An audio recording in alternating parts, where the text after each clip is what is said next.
Hey, welcome, all my right thinkers. Thanks for tuning in to check out your boy, P Funk. Thinking right out here in the lab, and I just started a new book, Mysteries of Isis. Oh, it's about to get fun now. I'm back to teaching, and this is the information that I grew up in, learned a long time ago. I'm just refreshing it now and giving it back to you. Hope you enjoyed it. Let's go. Let's learn about the Neteru and their temples and what they represent. Good stuff. Let's rock.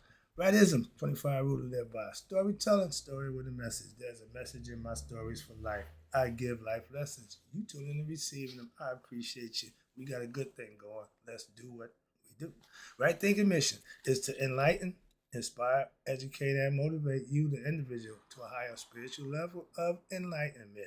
Right thinking way of life through mental and spiritual discipline. Practice daily will help and guide you to obtain your goal of reaching spiritual enlightenment, aka know thyself. My mission that all right thinkers know thyself. If you're right thinker, your goal is to know thyself. See where we're going with this? Let's get that together. So I asked the question: do you know you?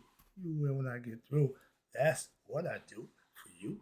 It's rhetorical, but if you don't have the answer for yourself, tune in. I got you. A person who knows not and knows not that they know not is foolish. Disregard them.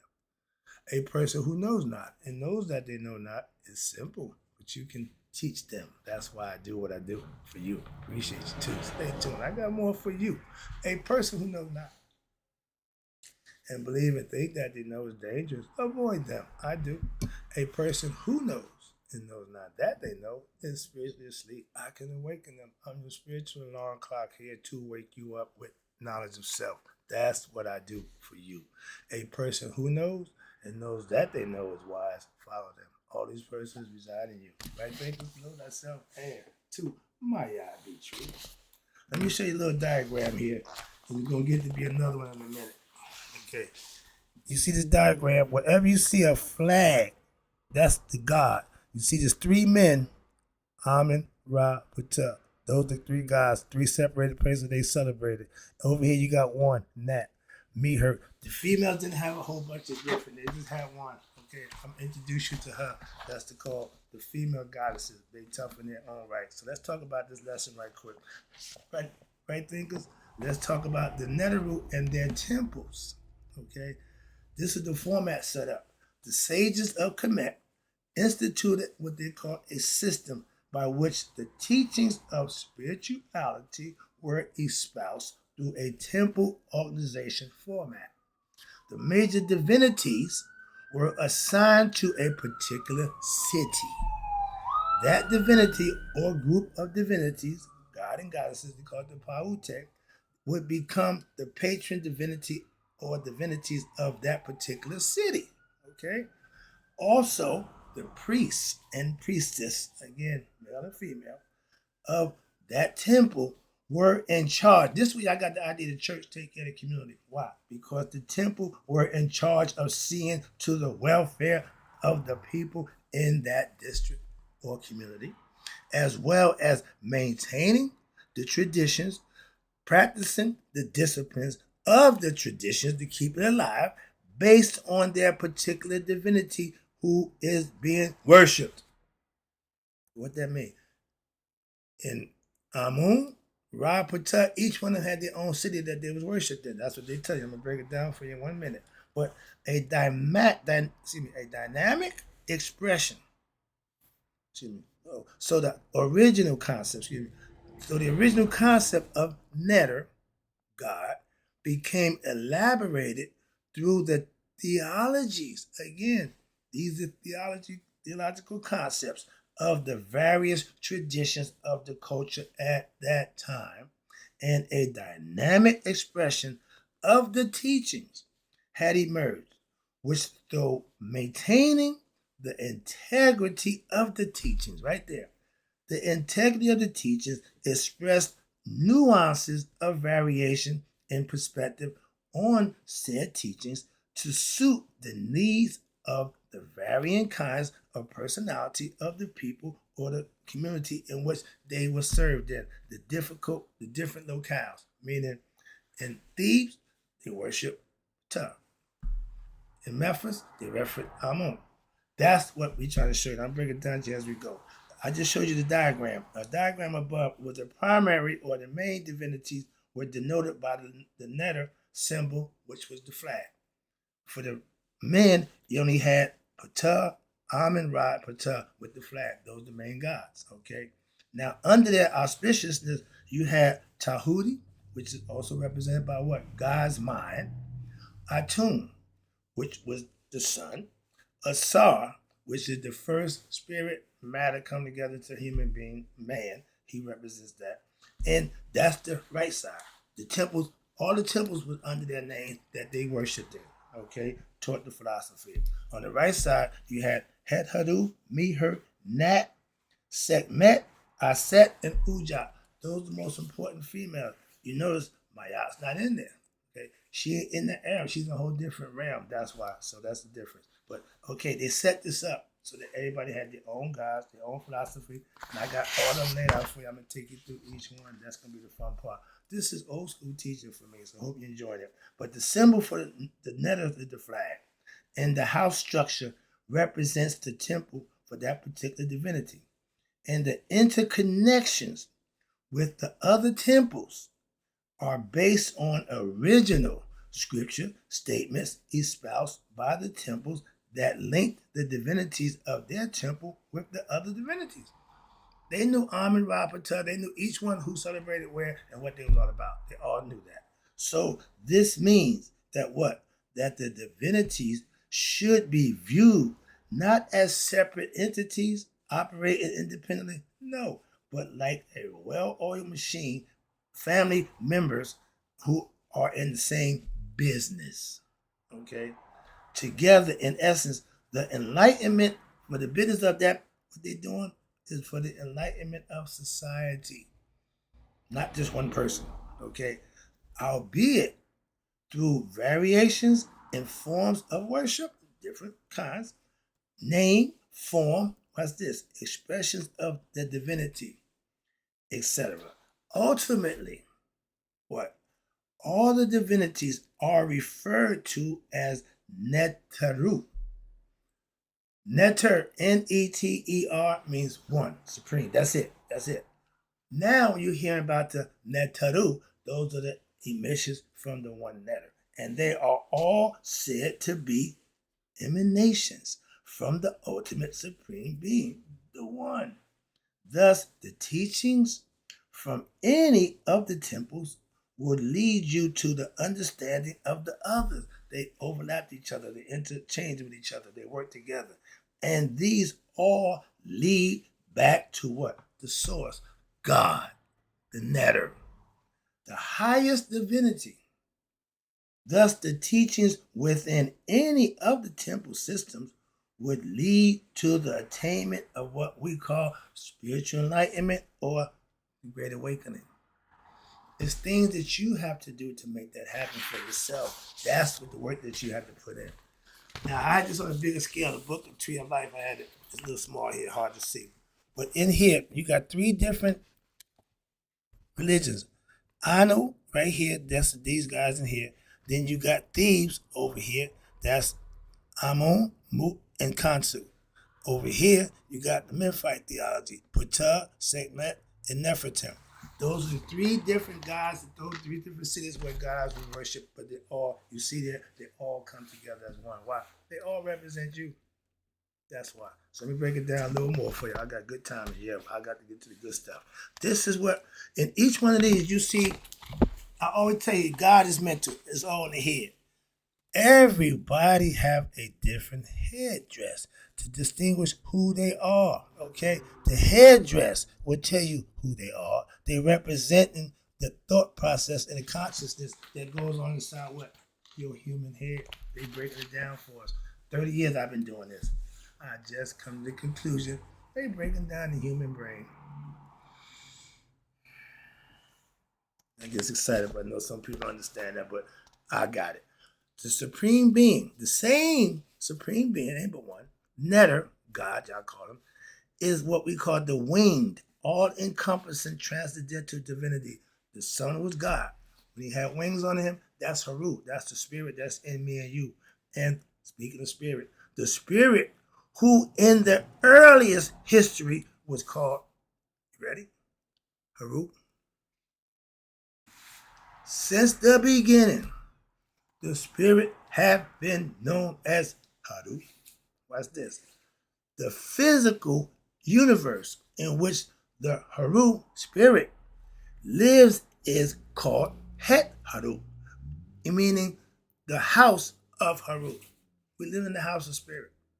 This simulation, basically what you call it, this is the house of spirit. The spirit that lives here at the house is Haru. That's the spirit that's in me and you. That's God. The circle, the house, concept, that all symbolically. And it plays out perfect. This divinity, Haru, is also the noon, the primeval substance from which all matter is composed. The various divinities and the material universe are composed, watch this, from this primeval substratum, substance, the atom molecules. Okay, Neteru is actually androgynous. What the hell is androgynous? Male and female, okay? Both sex, okay? And Haru, which is the spirit, is related. They called Haru, they called him back in the day, the great he, she. Why? Because half was half man, half woman. I showed that with the Indians play that part with Vishnu. Half of him is a man, other half is a woman. Same concept. Okay? We all got the symbolism. We just present them different. Okay? And the spirit is related as what? As male. Why? Because the male aspect of the androgyny is the one who gives life force, who won the similar spinal fluid that men have. That's us releasing it into what? The female, the receptor. However, Haru in the androgynous aspect, okay, gives rise to what? The solar principle, and this is seen in both what we have, male and female divinities, God and goddesses. Male aspect, the female aspect. You can't have one without the other. Y'all know what better is yin and yang. Okay, light and day, dark and night, whatever you want to call it, opposites come together. That's what Mayat represents, opposites coming together to make a whole. You can't have a coin with one side. That's the concept. And it's all symbolical and it's all on point. You can't argue it. It's what it is. Just understand it for what it is and then use it to your benefit. Okay? The image above provides an idea what they call relationships between the divinities. That's what I showed you the picture here. They all work together. They all are connected. They all are synonymous with each other.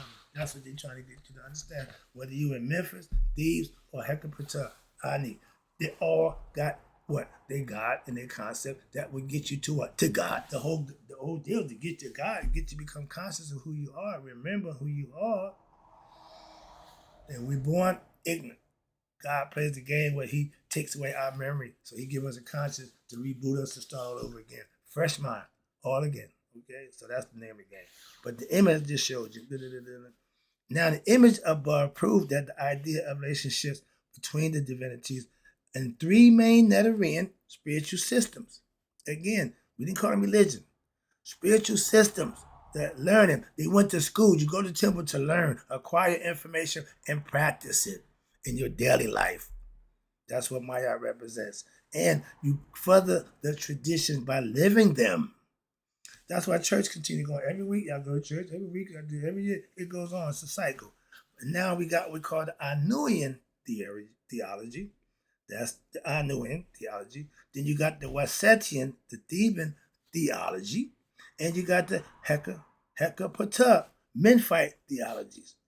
And Anu is Amun, and Waset is Ra, and Hecapata is Ptah. Amen, Ra, Ptah. Each one of them had their own section city that worshiped them as the supreme God. Okay, but now the traditions are composed of what we call company or groups of gods and goddesses, aka elements of nature and character of your aspects of your character as a person, their actions, teachings, and interactions with each other, and when human beings provide an insight into their nature as well as the human existence with creation itself. You had to figure out why you're here, what you're here for, what's your purpose. Not come here, get rich, famous, and make a bunch of money, have a bunch of women, have a bunch of babies, whatever it is y'all doing. That's living. That's life. And that's part of what's going on. But the lines on here showed you indicated that direct scriptural relationships and the labels, again, the hairdresser, the labels, also indicate that some divinities from one system are the same in others, again, with only the name changed. Ra, Amun, Ptah. Each one, that's the God. Again, this is attested to by Scripture themselves in a direct statement like those that's found in the Pert M. Haru, aka Book of Coming Forth by Day, some know ignorant as the Book of the Dead.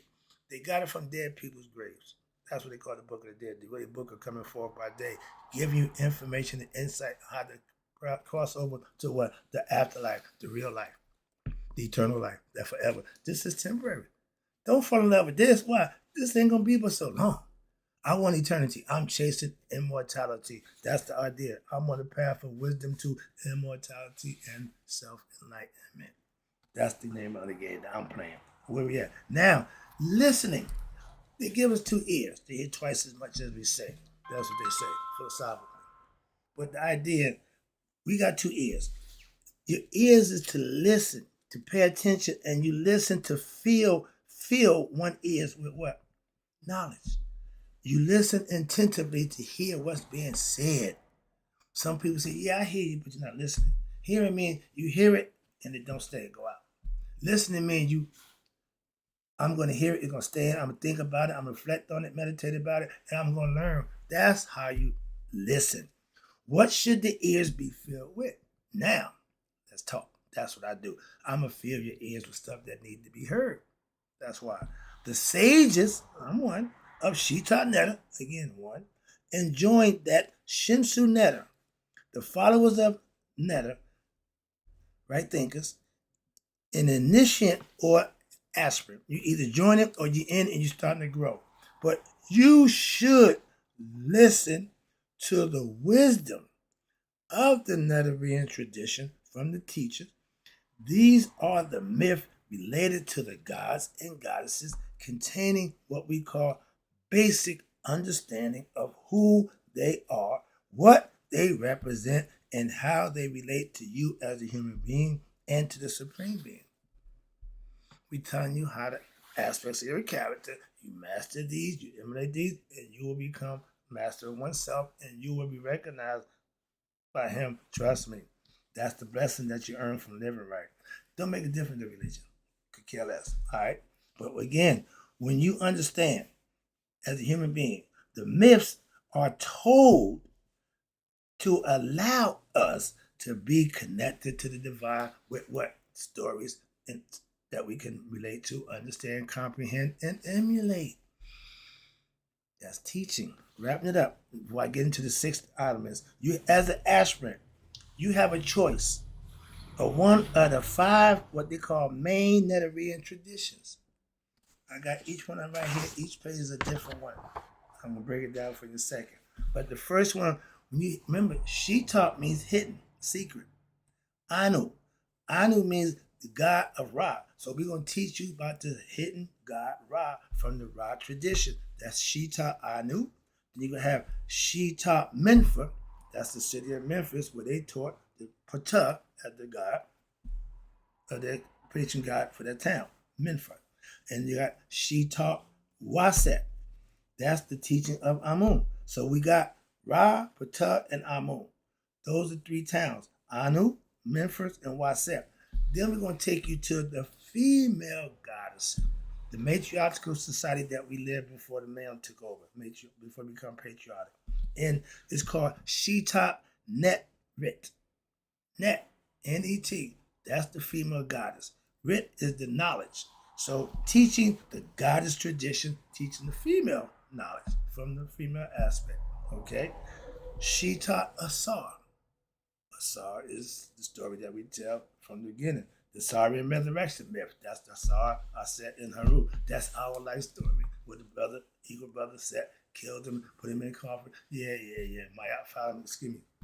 Aset found him, put him back together, then put him back together, put him up. Again, Humpty Dumpty mummified him, found all the pieces and set one.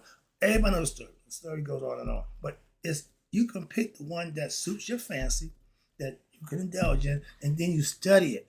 Then you emulate it. You master it for yourself, and then you become who? Haru. That's the star of the story. And the last one, she taught Atun. Now Atun is the pharaoh Akhenaten. He took the sun, instead of calling it Ra, he called it Atun. Atun. And he changed the philosophical religious concept, and they didn't like that. But that's him. They call him the heretic pharaoh. He was the monotheistic God. He believed in one God. But the sun can't be God. So that was the philosophy as the concept. I'll be back when I break it down with you. We're going to start out from the top with the Anuian tradition.